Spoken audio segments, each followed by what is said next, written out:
the introduction and also the opportunity to speak today at the Academy of Ecoscience.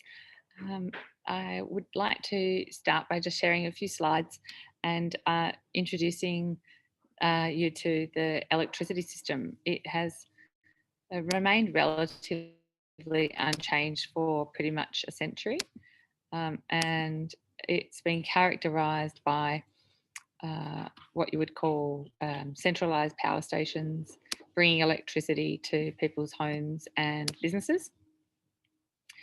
And you can see here, this is pretty much what a traditional energy system looks like, and has not really changed much for the better part of a century. But in the past 15 years or so, a new paradigm has begun to emerge as a result of distributed renewables, so rooftop solar and wind. And about $300 billion worth of investment is happening every single year in new energies, which sounds very exciting and obviously is. But the way that the price signals have been developed around this, largely driven by feed-in tariffs, has actually put a lot of energy on the grid at times of the day when it's not needed. And what that's created is a phenomena called the duck curve. And it's basically describing how you have a lot of solar when there's not demand, and not a lot of solar when there is demand. So there's a mismatch. And this is causing what's called reverse flows on the grid, issues with voltage and reactive power, and it's essentially breaking the grid. We can't continue with this model. And pretty much by 2020 around the world, most of the feed-in tariffs are being retired. And so the next question is, how can renewables be integrated into the system without causing these issues? And we developed Powerledger's platform as the missing jigsaw link, which is a market-making technology that puts price signals in the market to drive generation and consumption where and when it's needed. So our technology can be used by electricity retailers to invent new business models so that they can capture value in that market, in the markets in which they operate. So we've got a number of platform features. In the energy trading portfolio, we have XGrid, which is peer-to-peer trading across the grid, UGrid, which is peer-to-peer trading within microgrids, BPP, which is peer-to-peer trading with batteries, Vision and PPA Vision, which is tracking the output of generation assets like solar farms and wind farms, and environmental commodities trading. So we have Trace, which is actually a tracking for the output of renewable energy for the issuance of carbon credits and renewable energy certificates. And finally, TraceX, which is a marketplace for trading renewable energy certificates. And we use the blockchain to facilitate all of these different aspects of our platform. This is a screen capture of peer-to-peer trading. This is the Renew Nexus project we did in Perth, which I'll say more about shortly. But basically, this is around localized energy markets, rather than having a grid-wide price for electricity, to look at how do you create local price signals based on supply and demand dynamics. And this trial showed that price signals changed consumer behaviour and can be used as an instrument to drive more efficient consumption of renewables and drive installation of renewables where and when they are needed. And the reason why this is happening in the past 15 years is because the price of solar and battery storage combined is starting to compete with traditional sources of electricity. And where, as we exit the feed-in tariff era, market mechanisms will be the other way that renewables will be procured. And you can see that also with regard to power purchase agreements, trending from tenders to also more reverse auctions, and moving from feed-in tariffs to market pricing for rooftop solar. So aggregators and peer-to-peer trading and virtual power plant services. And so this is an energy transition that's happening, and it is manifesting in different ways in different markets, but there's certainly common threads. So you see where in the markets where there's a high penetration of renewables, like in Germany, in California, in Japan and Australia, where the feed-in tariffs have been extraordinarily successful, the duck curve now is a very big problem, and new market signals are needed to suck up that surplus solar during the day.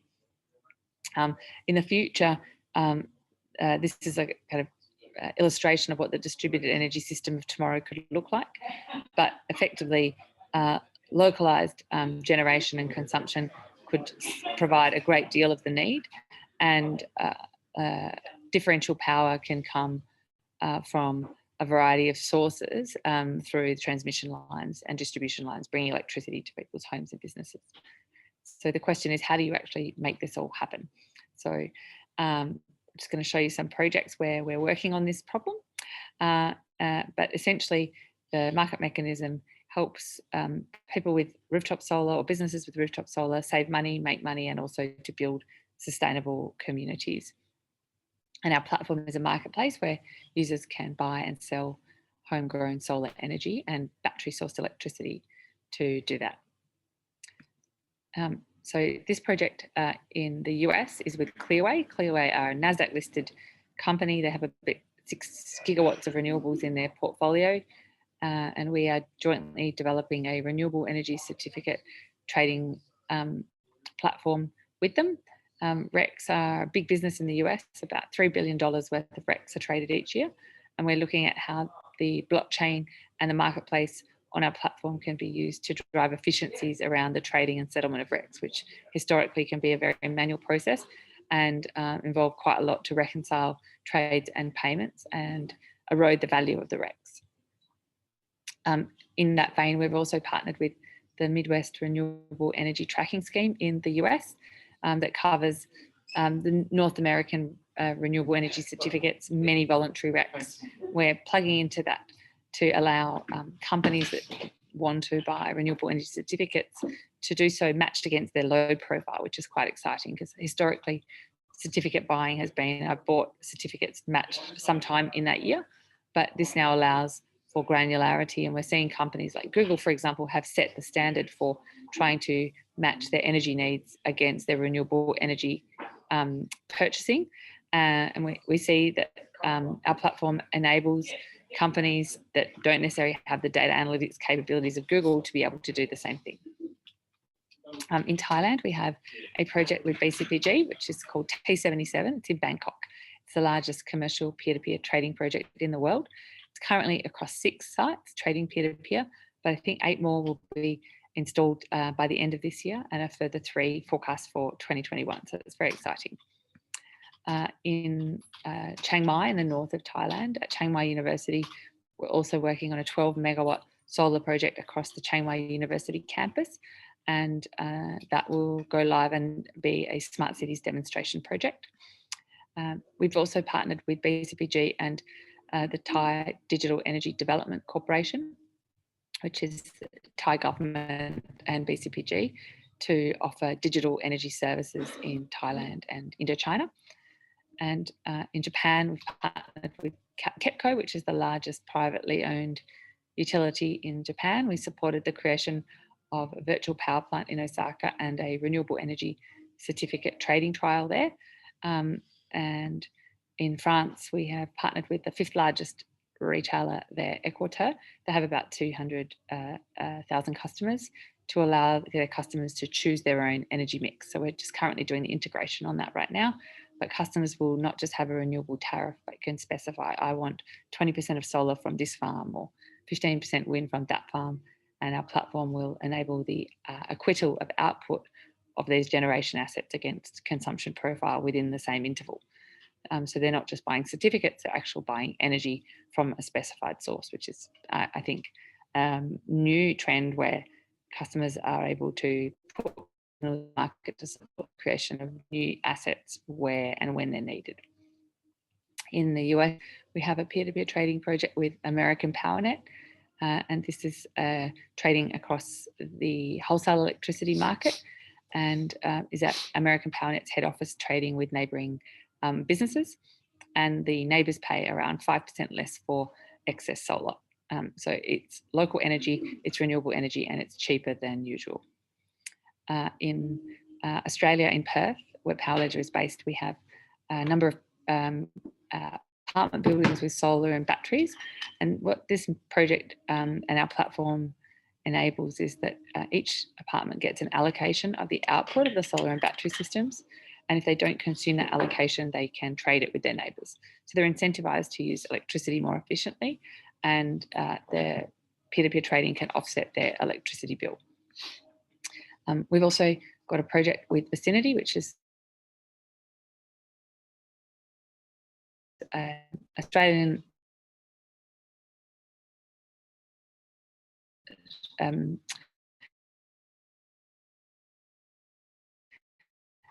stock exchange listed entity that owns a number of shopping centres, a number of sites. Regional towns can use peer-to-peer trading to facilitate localised energy markets and drive more efficiencies and stabilisation of the grid. In Malaysia, we've worked with the Malaysian Sustainable Energy Development Authority, SEDA, to do a demonstration project for peer-to-peer, and that's rolling into, this was a desktop trial, but it's rolling into an actual peer-to-peer project in Kuala Lumpur, which will commence next year.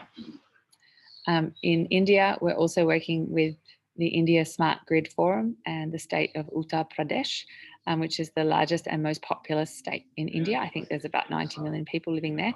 We're working with the government to develop peer-to-peer trading in the country, which is very exciting.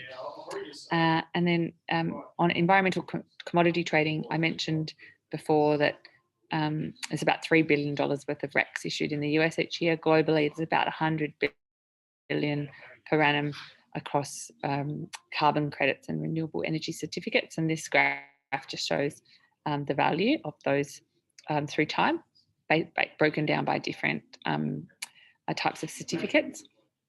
And to that vein, we've had a demonstration project in California with Silicon Valley Power, which for those that have electric vehicles that charge them with solar, they're eligible actually for a credit called the Low Carbon Fuel Standard. We did this demonstration project to show how the RECs can, the measurement, reporting and verification process needed to get the RECs issued can be automated on the blockchain, which I think is very interesting, because what that means is that the value of the RECs or the credits, so quite a neat idea. And then I mentioned Clearway Energy, who we have a partnership with as well. The Renew Nexus project, which I showed you the screen captures on earlier, there are 3 parts to that. The first was Frio 48, which is peer-to-peer trading across the grid. Loco 1, which is a virtual power plant model, a simulation that we did, and Loco 3, which is actual peer-to-peer trading and virtual power plant trading. We've got a report available on our website, which was jointly published with Curtin and Murdoch University. The insights from this showed that energy trading was popular with participants, and the price signal altered energy consumption habits. So in summary, using power ledgers, peer-to-peer and BPP software, renewables can be scaled and deal with issues like the duck curve without the need for government subsidy, which is really important, because the more subsidised things are, the more everyone pays, whereas this can use price signals to drive the adoption. And this is a summary of the different clients and projects that we've got. Mentioned at the beginning, we have more than 20 projects in 10 countries. We use the blockchain. I'll just give you a little bit of an insight into how that works. So the blockchain is used for record keeping and the consumption, but it's also, we can use the smart contracting functionality to perform certain functions. So for example, a battery could have many different actions that it could perform in a market, and the smart contract could be designed to be self-executing to choose the most optimal income outcome, or to provide the most stability for the grid. And it could be used for co-optimization of multiple different scenarios. In terms of what's the need to do this, smart meters are needed and communications and through the cloud. Note, I will take any questions.